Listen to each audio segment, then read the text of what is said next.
what I do is easy, so I don't think it's fair to say to people, just look at it. I think I do say to people, look at it more, sometimes I say look at it more as sculpture, but I would like it to be seen mostly in terms of sensation and installation. In the early days I worked very freely in improvisational structures, so I didn't actually set down the order of the movement. I dealt a lot with elongation of time and worked and collaborated with people who gave me installations of which I worked in, but I didn't deal with narrative and I didn't deal with sound, music, I didn't deal with steps. I dealt with images and light.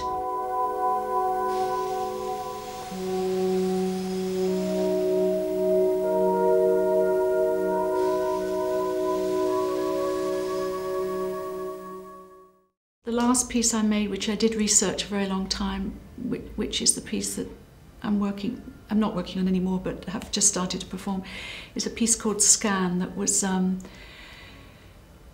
very much concerned with X-rays and looking at the things that were dark and light, but not trying to then make that into a piece, but just the research involved in working with those perceptions of oneself, the perception of looking into oneself.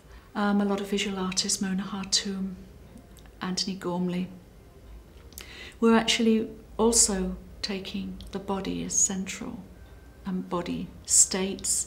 Mona Hartoum was actually looking into the body.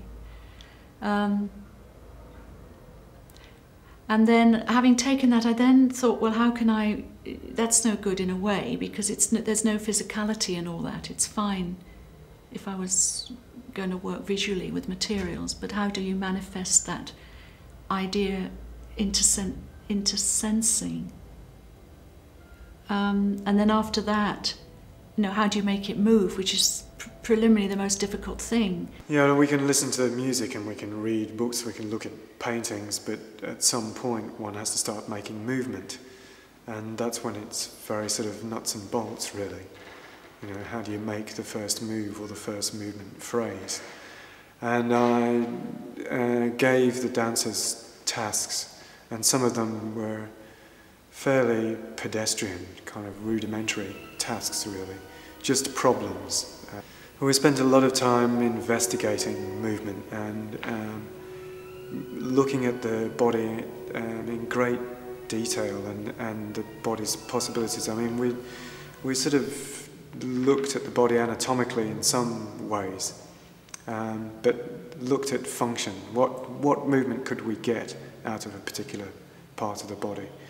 One rehearsal period, we spent about 3 days looking at different aspects of the head and different ways that we could use the head. So we looked at the back of the skull, the forehead, the temple, the line of the jaw, chin itself. We looked at using the weight of the head. We looked at using directing through the top of the head, where as a continuation of the line of the spine. We looked at dropping the head in different ways.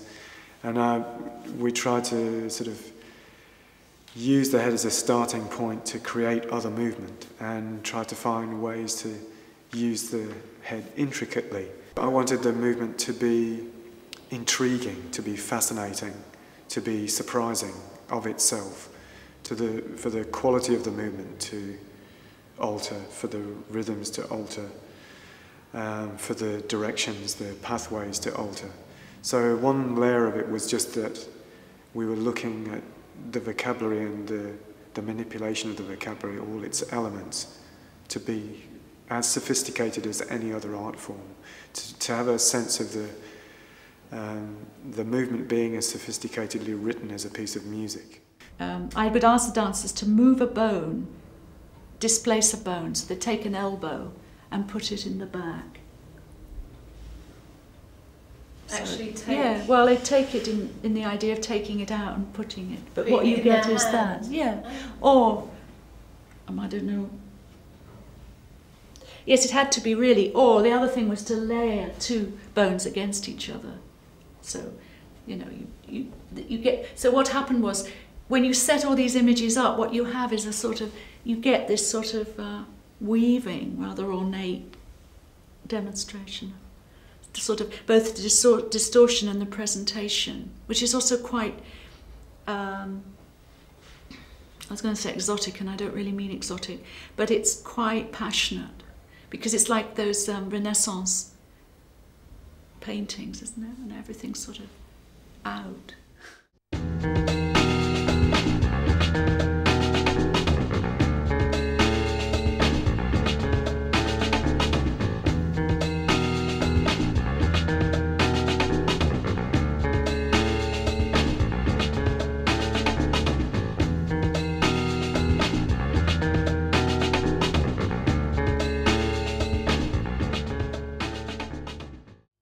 Selecting material is always very hard. I'm one of those who tends to generate a lot of material and then edit it down.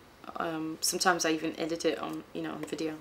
I think the more you work on a piece, you start out making a piece and there's many options, there's many places you can go, there's many interpretations, and suddenly a world emerges that is specific to that piece, and you know what's right and what's wrong, or a piece keeps evolving. You might have material and then later on when you perform it, which is a whole other element, find out that some things are just not necessary or not relevant. You can say things with fewer words or with fewer movements. It's always a hard process to kind of let go of things, because you get very attached to movement and you really like doing that bit, but if it's not relevant, or if it's creating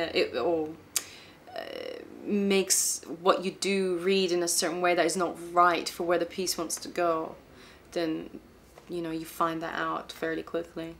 I have like anybody, I have an assortment of devices at my fingertips, which I'm gradually trying to use less, because I think the problem with a lot of criticism, choreographic criticism, is people say, oh, well, it should have been more spatial, or they should have doubled the time a bit, or it's not enough rhythm in it, or it doesn't change levels, all that stuff. I still hear people saying, but they didn't use all the space. I think it's quite easy to put dances together, but very difficult to choreograph. And we can be very seduced by moving dancing images which contain points of reference that are believed to be criteria for choreography. And we can see none of those actually and be extraordinarily moved or astonished. I think if you haven't seen contemporary dance, or your experience of contemporary dance is very small, you can go and see anything, and you might just really hit the point, it might be really right for you, but on the whole, I would recommend that you'd go and see something that relates to you on a personal level, whether that's particular music that you're interested, that's going to be part of the show, or whether it's film, or whether it's text, or whether it's things to do with identity, work that may reflect specifically your culture or a culture that you're interested in. Any contemporary art form is something which is still evolving, which is redefining the art form, pushing its boundaries, about experimenting with the art form, which is why people always find any contemporary art form, whether it's contemporary visual art or contemporary music or contemporary dance, it's always going to be that little bit more difficult or risky going to see it, that you're not going to know what it is you're going to see.